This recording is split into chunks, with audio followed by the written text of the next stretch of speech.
Hey guys, it's Ryan with the Department of Wellness. We're here with Adam and Delaney today to talk about networking and building professional relationships for college students. So I think it's probably best to start out with you guys just telling us a little bit about yourself, what you do here on campus, a little backstory about how you got to OSU. Delaney, do you want to go first? Well, I guess so. So I'm Delaney Duffield. I'm a communications specialist at OSU. My main role includes doing social media, websites, and email marketing for the Department of Wellness, Division of Student Affairs, and University Counseling Services. I actually attended community college in California, and then I transferred to OSU when I was a junior, and then graduated and immediately went into this job. So, What was your undergraduate degree in? it was in marketing. Very nice. Did you have any jobs before you started working at the Department of Wellness? Yeah, I had quite a few jobs. I interned at the OSU Foundation, and then I also interned with athletics doing marketing, fan engagement. And then I was also a bird specialist at Raising Cane's, which is basically like a kitchen manager type thing. It's a little bit of a diverse experience. Yep. Adam, what about you? Yeah, so my name is Adam Rodriguez. I'm the coordinator of operations student development here at Oklahoma State. So my main role is just to provide all professional development for the department, and then of course oversee the supervisors for the building. I did my undergrad at Texas A&M in poultry science and leadership and development. I also worked at the rec center there. And then I went to grad school at Arkansas, where I got my master's in higher education and student affairs, and then now I ended up here. Very nice. Do you have any poultry science taglines? Not really. I want to know Just more tell me about one class you took for your poultry science degree. Oh, I took life cycle of poultry, and that was when. So you can tell us how eggs are fertilized. Oh, and I know how chickens are made. I know how to artificially inseminate. But yeah, poultry science was an experience. I'll probably never use that, but What was the intention? So behind intrigued. that? so it was crazy because I switched my major to leadership, and then like a year and a half before I graduated, my counselor was just like, "Oh, like if you just take like 6 more classes, like you can graduate." And I still needed my 6 biology credits to get it. And so I was like, you know what? Why not? Like it's just Why not? whatever. I was like, I needed the credits to graduate with leadership, but I could also get a double major in poultry. Is it like a fun thing to talk about in interviews? Like- Not really, and they really brought it up in interviews. Oh, Yeah, the bird specialist thing comes up all the everywhere I time. go. It follows me. really. Yes. See, like even my diploma, it just has like poultry science, like it's small, Oh. and it's like leadership and development. Yeah, What He's an the leader of interesting- chickens. I'm the leader of chickens. Yeah. That's amazing. Sounds like you guys have some various and diverse experiences when it comes to how you got here. So can you reflect on and share with us a story about a relationship or maybe a connection that you built in college or early in your career that opened a door for you later on, maybe getting you to where you are today? Yeah. So for me in undergrad, I had my mentor professor, Dr. Strong, whose best friend was actually assistant professor here at Oklahoma State, but she also worked at Arkansas. And so while I was trying to find a grad school to go to, she really connected me with her. So getting me to Arkansas was one thing, but then also Dr. Rucker, who still works there, also opened the door for me here and told me a lot about Oklahoma State, gave me the opportunity to see like what all it can provide for me while I was in grad school. Did you want to go to grad school? Is that the plan? or- It was always a discussion. It was never like really the plan, but Dr. Strong like talked to me about it and said like what was my end goal, because I was so focused on the next 6 months and never 10 years. So that really allowed me to open the door and see like what all I could do long term for myself. Delaney, does anything stand out? Any connections, Yeah. relationships? So when I first got to OSU, I actually participated in Talk About It Tuesday, which Mhm. is a Department of Wellness thing. I was very excited about getting free things every week. It was awesome.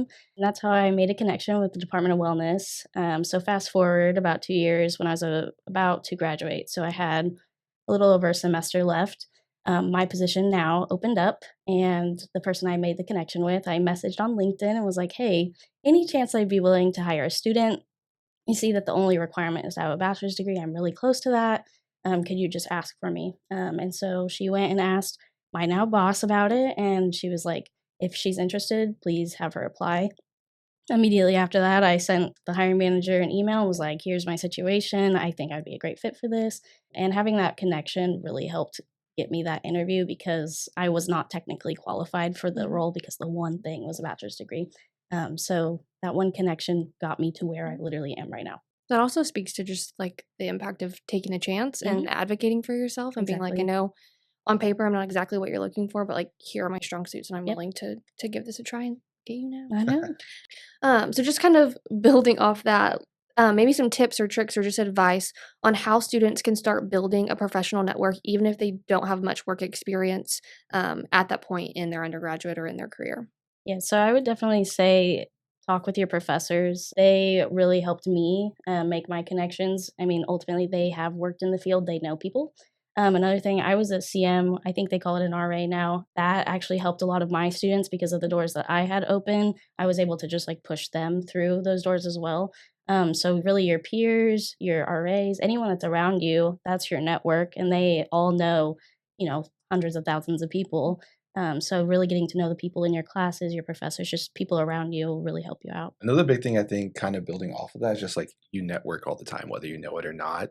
So making sure you keep your professionalism all the time, no matter where you're at. If you're just walking through the union or working out, anything like that, and you can network no matter where you're at. So Well, yeah, you think if Delaney was a participant in a departmental wellness program, obviously a good one and one that followed the rules and did the right things, and that connected you back to us, and so that's great. So just thinking again about those connections, Delaney, you talked about being a CM. Adam, you've talked about kind of those cross campus and different collegiate connections. What are some common mistakes that you feel like students make when they're trying to connect with professionals, and how can they avoid them? Like, what are some do's and don'ts that we can, as professionals, share with students? I think for me, your do is practice like your elevator pitch. One thing that a lot of people don't like is when you sound like a robot. It also really takes away from like who you really are as an individual. So whenever you do like give your pitch, like make sure it sounds like you and also pertains to you to a lot of things that you do as well.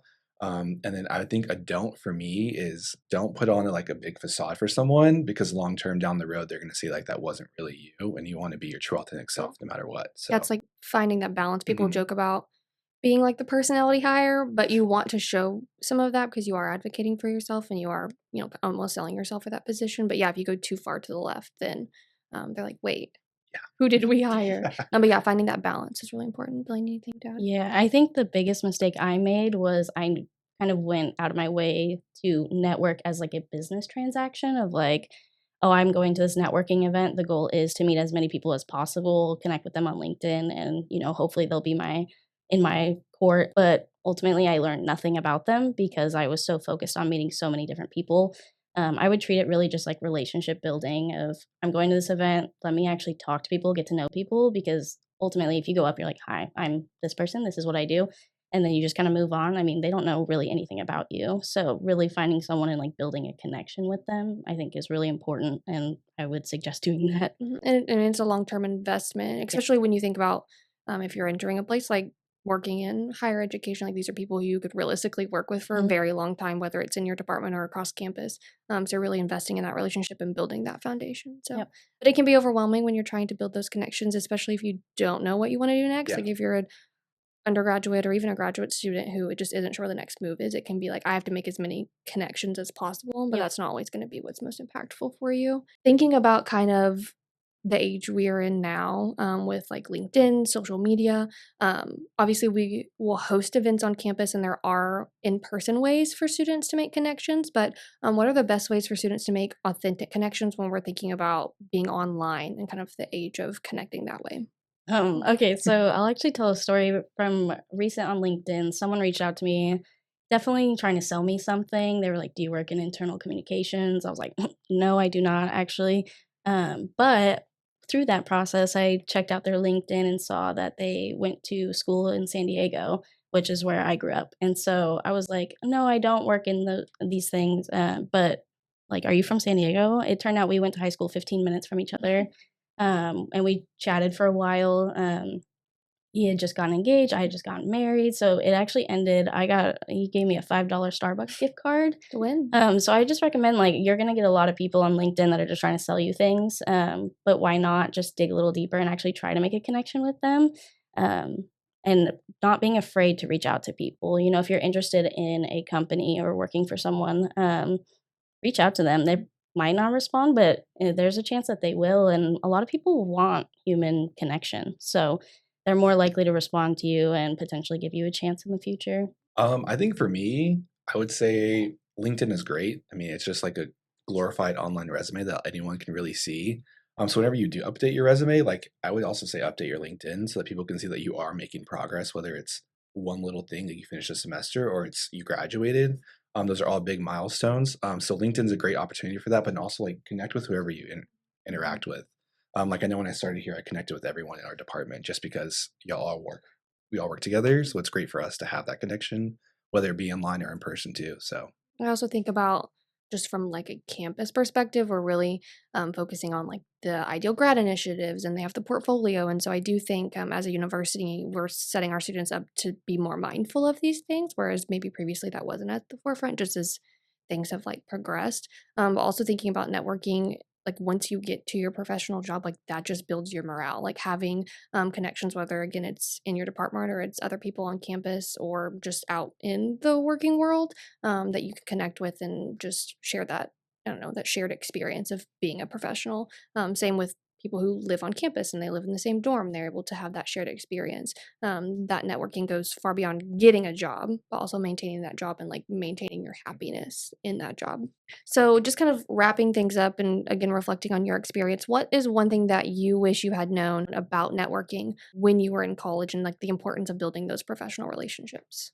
I think for me, it's asking who do you know, like who knows who. I think that's something that's very important. Because I know if I like go to anyone in our department right now, they know about like 5 other people at different institutions who know people there. And so building that network with just one person still builds you out to 5 other people, which is really nice for you. But it's also an idea of you can continuously build whether you get to talk to them or not. And so the lifelong connection you can make from one to another is really important.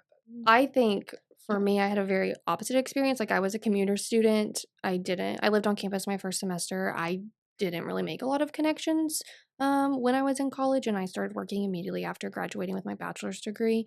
So I think all that to say, it is very important to build professional relationships and build those connections, but you can still be successful if that is not your strong suit. Like if that's not something that you're comfortable with. I was still able to get a job. I didn't like that job, so then I got another job. And I feel like for me, my experience of networking and building professional relationships was like getting work experience, figuring out what it was I liked and what I was good at, and then using that and utilizing that to make those connections. So I wouldn't say that I was very involved as a student, and I that wasn't my strong suit, but I still feel like I had a successful like projection when it came to my career. I think for me, the big thing was it was kind of drilled in our heads like you need to go to these big events, you need to meet these really top people. Like we would have CEO day, and they were like, make sure that you talk with them. And it was very daunting. So I think one thing I wish I knew is you don't need to do all of that. Yes, it's great if you do, but you can just make connections with the person sitting next to you and they can open up a whole door for you. Just really being open to meeting new people, but don't look at it as like, oh, if I don't meet people, I'm not going to get a job. You'll get a job. And I'm never expected my connection to be the reason like Right. that this door was open for me. So yeah, And something like that. it just builds your confidence, Yeah. right? And then you feel more confident going into that interview, or you feel more Hmm. confident, sending that email. Exactly. And so, yeah, just being willing, I think, and I mean, it is investment in yourself Mhm. by making those connections. Thank you, Adam and Delaney, for sharing your stories, information, advice to our students about building professional relationships and networking. Thank you all for listening, and Go go Bucks! Pokes!